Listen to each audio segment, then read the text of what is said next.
इस्रायल परजेक फुडारी नासल्या वेळार आनी ही परजा हटवादी जावन आपणाक जाय तें करीत रावल्ल्या वेळार देवान तांकां सांडून घालिना. देव आपल्या दुताक धाडटा तें आमी आज पयल्या वाचपांत आयकलें.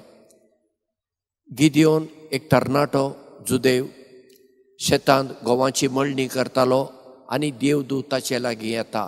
पूण गिदियोन वळखलो ना. ताका दिसलें कोण एकटो मनीस आयला आपणा लागीं. आनी गिदियोना कडेन तो उलयता आनी मागीर तो नांद जाता. तेन्ना गिदियोनाक समजलें हांवें देवाक पळयलो. कित्याक जुदेव लोक देवाचें नांव काडिनासलो. तो भियेलो. पूण देवान ताका म्हणलें तूं भियेनाका. आनी गिदियोन फुडारी जालो. आमकांय देव एका मिसावांक विचून काडटा. आमकां ताणें बेश्टीच्या संवसारांत धाडूंक ना. आमकां एक एकल्यांक एक एक मिसांव आसा आनी तें आमचें मिसांव खंयचें तें आमी सोदून काडूंक जाय.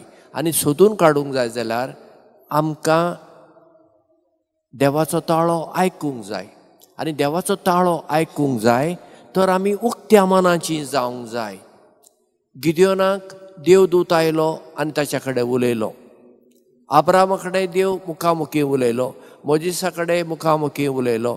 तसो देव आमचे कडेन उलयतलो वय ना. जशें हांवें काल सांगलां दुसऱ्यां कडल्यान देव आमचे कडेन उलयता.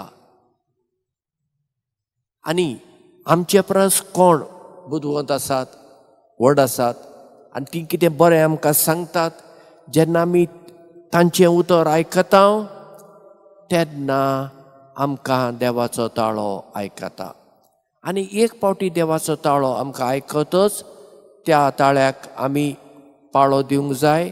विस्वासीर रावूंक जाय.